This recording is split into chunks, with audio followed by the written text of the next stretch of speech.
guys, and welcome to my channel. It's Hila here, Saturday Night Stitch, and thank you so much for tuning in. Today's post, as promised from my December 2020 browse through, I'm doing a separate video with my sewing plan simply because there were a lot of things that I wanted to make. And before we get into it, I wanted to talk about two key things that came out of doing the browse through, because I did do a rather unusual thing. I had received the magazine the day before, and then I did the browse through pretty much straight away, which meant that you were getting a very visceral reaction towards the actual magazine itself. And I always find that I do learn a lot more about what I want to do when I do it that way. So number one, I wanted to talk about one of the patterns that I was absolutely keen on. This one here. Loved it. Put it down as something that I wanted to make. And I think I did mention that I had recently finished a sheath dress from the Burda 2012 issue here. And then when I went to look at the line drawing and the pattern pieces and looking at the fabric recommendations and requirements so that I could look at which fabric I could use and how much fabric I had of something, because I am trying to use more stuff from my fabric stash, I noted a lot of similarities between this pattern and the 2012 one. And let me show you what I mean. So first of all, this is what it looks like in the 2012 issue. And I'll show you what it looks like. And this is it in the 2020 issue. Now let's look at the line drawings. Okay, so guys, this is the 2012 one, and this is the 2021. As you can see, they are quite similar because they've got that deep French dot over there. Even though this one on the back doesn't have it, but it does have a similar neckline and a similar facing. So the 2012 one also has a variation that has a V neckline in the back. So here is the variation that has the V, the deep V in the back, which this is the most recent one. Not quite as deep, but nearly there. And the other difference is with the sleeves. So this one is just being kept as a one-part sleeve without a seam at the sleeve cap, whereas this one does have. So the whole point is, when I saw the line drawings, I was like, hang on, these look a little bit similar to 2012 107. So I actually wondered if, is it necessary for me to trace this out when I already have this? And then I came to the conclusion that all I need to do actually is to just trace out the back pattern piece on 2020. So that's going to be experimental for me, because in theory, since they draft using the same block, they should fit. So I reckon that I have the front pattern piece, that's fine, and the facing, and I'll keep the sleeve that's there. But I'll just change the back so that I can get that beautiful deep V at the back. So I think the point is sometimes fun of being a Burda magazine collector, kind of identifying certain bits where patterns might be the same, and you could try and, mix certain things to go. So that was quite nice, because that means that I don't have to do as much tracing. Fingers crossed it works out well for me. Now, the next thing had to do with this blouse, this pattern here, which I absolutely love in principle, but I was a little bit worried about the shearing. And thank you so much to those that left comments about how I might be able to deal with that. And interestingly, I happened to be reading one of my favorite sewing books on in my sewing library, and it's the Vogue sewing book.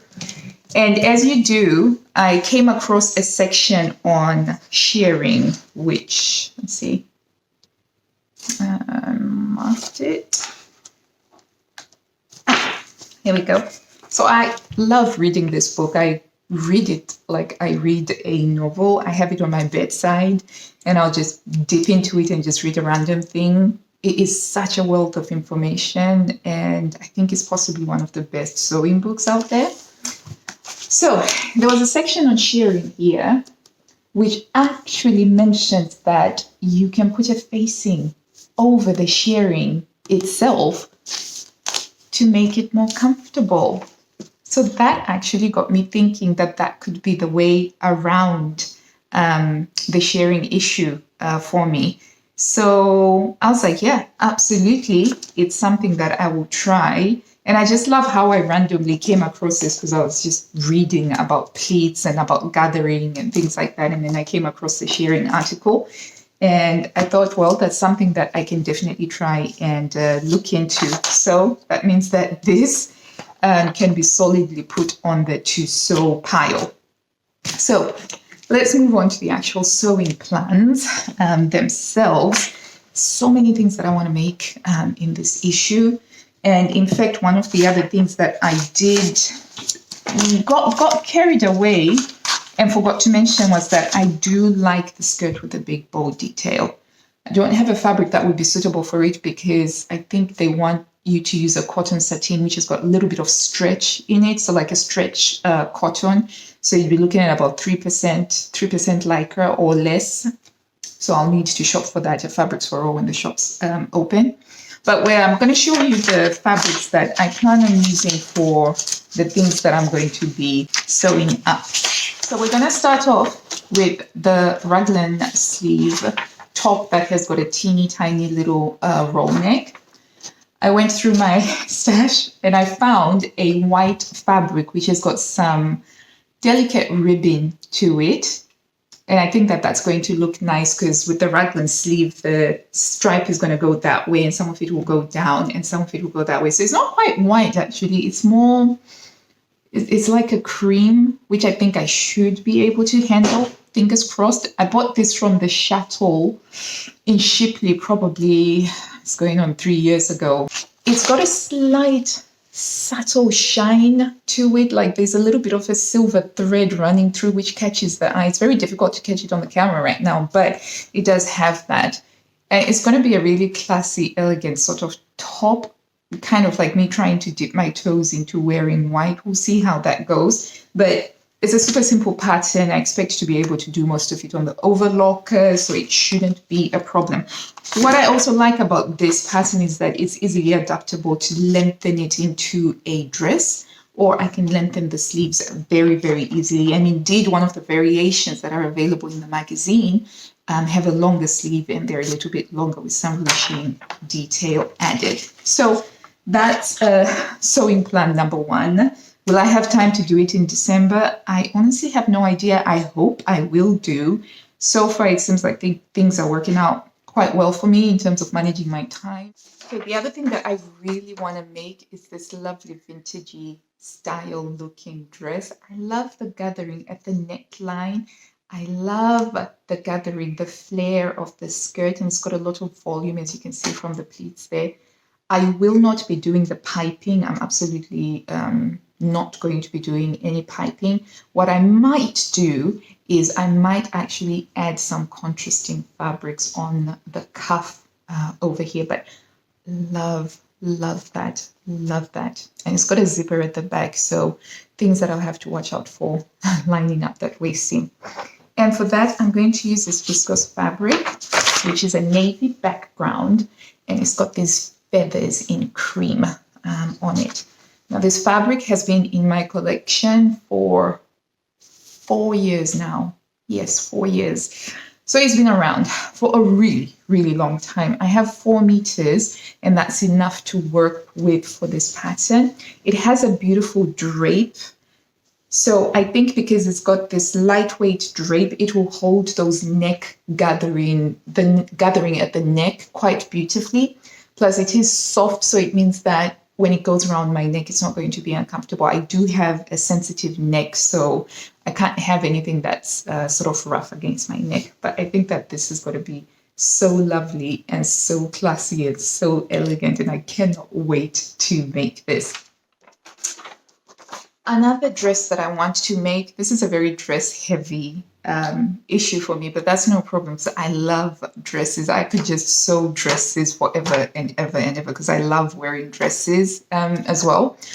Is this really dramatic. It's a very theatrical dress as far as I'm concerned, and that's because of the voluminous sleeves over here, and then you've got the pleating over here that just gives it like some boom, and with a deep neckline. So what I'm going to use for this is a John Caldo fabric, and it's a polyester fabric, quite stable, so really quite thick, and it's got a paisley print. And I got this when I went to the Stitch Room Social 3 years ago. It's about 2 or 3 years ago, but it's been with me for a while. And it was part of the goodie bags that you got so buying the tickets meant that you got like a swag bag, so to speak, from So Essential. And this was what came with it. So it's a very dramatic kind of fabric. So this giant paisley print against a purple background. And you've got like these little pops of pink with it. And it's got a wonderful drape.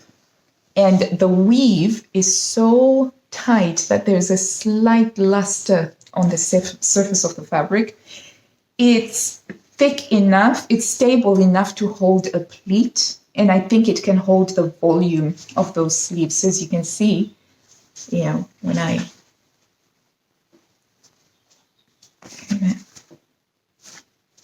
and it is easy care fabric. So this one has already been pre-washed.